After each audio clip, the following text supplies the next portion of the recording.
guys, welcome back to my YouTube channel. It's Mary here. In this video, let's prove the Pythagorean theorem.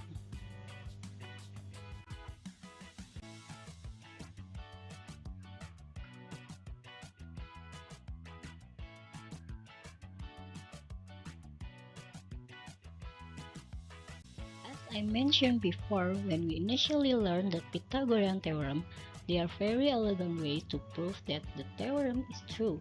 And now that we know how to calculate area, we are ready to perform one such proof ourselves. Let's say we draw a right triangle like this and label the side A, B, and C like we are used to.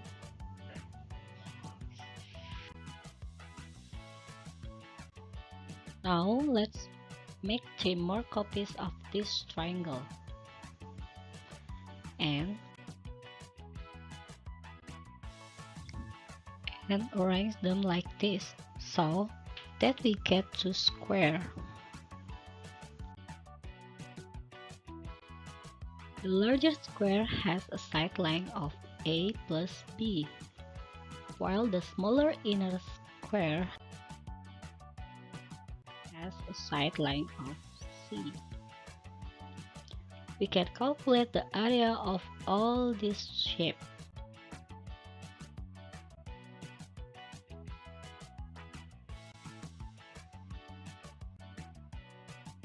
We know that the area of one on the triangles will be 1/2 base times height, or 1/2 A times B.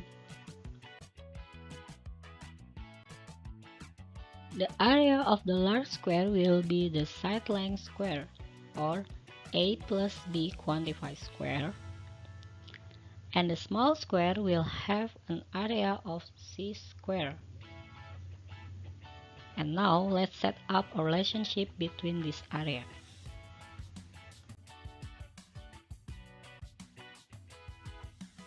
The area of the large square is equals A plus B quantified square, as we just said. But it is also the area of the small square plus the area of all the triangles, since this shape comprises the large square.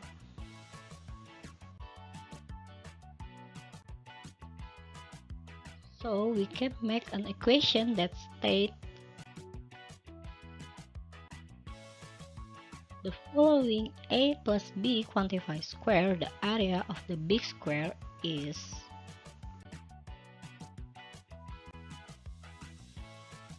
equals to 4 times 1/2 AB, which is 4 times the area of one triangle times the area for triangle plus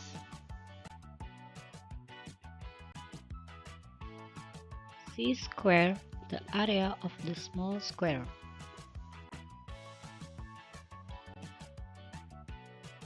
We know how to square a binomial by using the FOIL method. So let's take away the exponent and just write the binomial out twice. First, give us A squared. Outer give us AB. Inner give us AB. And last give us B squared.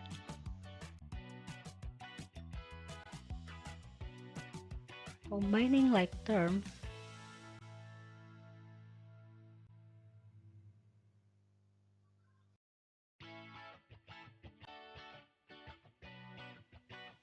that's A squared plus 2AB plus B squared.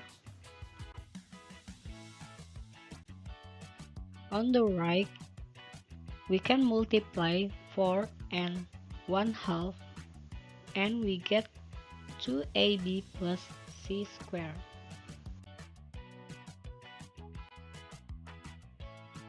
As it happens, we have 2AB on both sides.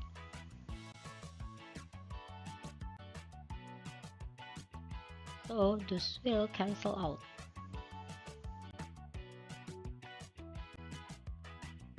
And wouldn't you know it, take a look at we are left with Pythagorean theorem. Now let's answer the question with Pythagorean theorem. Example 1. Calculate the value of x. We have right triangle, so the formula for Pythagorean theorem will look like this. C squared equals A squared plus B squared. This is the formula. So now you need to decide which one is C, which one is A, and which one is B. So always the x the one us to find is right here, and always the longest distance is C. And this is our A, and this is our B. So let's gather our data. We got C equals x, B equals 10, and A equals 12. So now we can put this in our formula right here. So what is our C? We didn't know is x.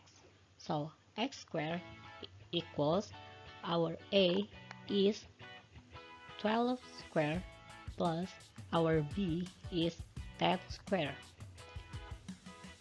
So x squared equals 144 plus 100.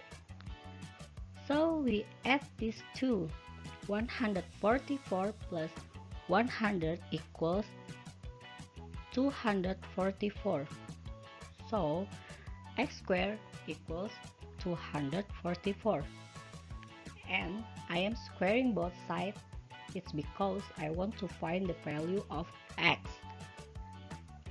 So x equals 15.62 centimeter.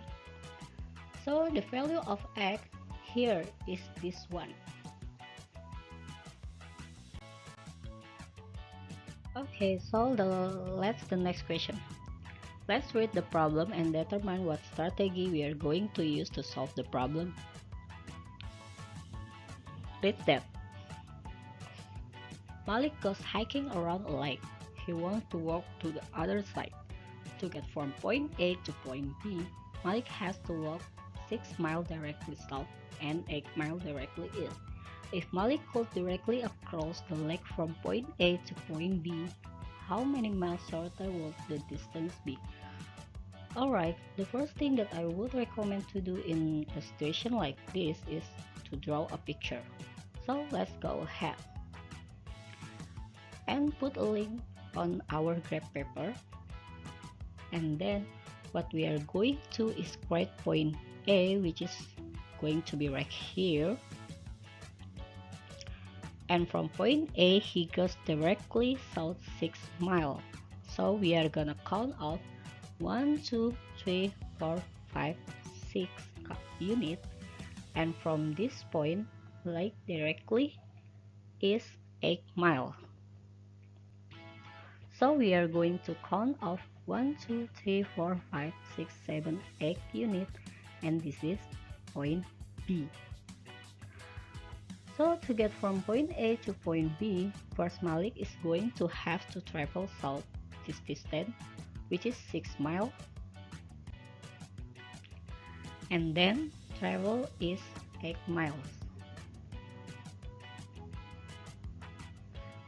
So if he took that route, that would be a total of 14 miles.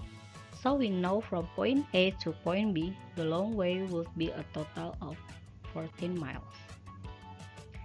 Now whenever you take a look at 2 points, the shortest distance between any 2 points is going to be a direct line. So to get from A to B, we could create a line here, which essentially would be the hypotenuse of right triangle.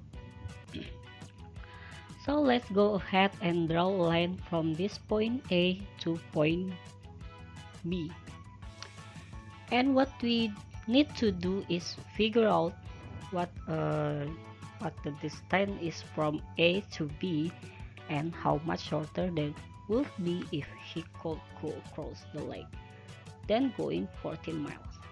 So we are going to do is state our formula, the Pythagorean theorem. A squared plus B squared equals C squared. And we are going to put 6 and 8 into our equation, and if we square 6, that is 36, and if we square 8, that is 64, and that is equal to C squared, and the sum of these two values is 100. And the only thing we could square to make 100 would be of course 10. To show our work though, we put a radical on both sides, a square root and a square or an exponent of 2 cancel out each other out, leaving us with C squared. I mean with C. And that is exactly equals to 10. So if Malik were to be able to go directly from point A to point B, that would be a distance for 10 miles. And 10 is 4 miles shorter than taking this rock going south, and that is. All you have to do is take 14 miles and subtract 10 miles from that, and that would give us 4 miles shorter. Okay, that's all for today lesson on the Pythagorean theorem. We have seen how this simple yet powerful formula helps us the relationship in right triangle. With practice, you will be able to apply it to many different situations. Keep challenging yourself, and don't forget that every step is progress.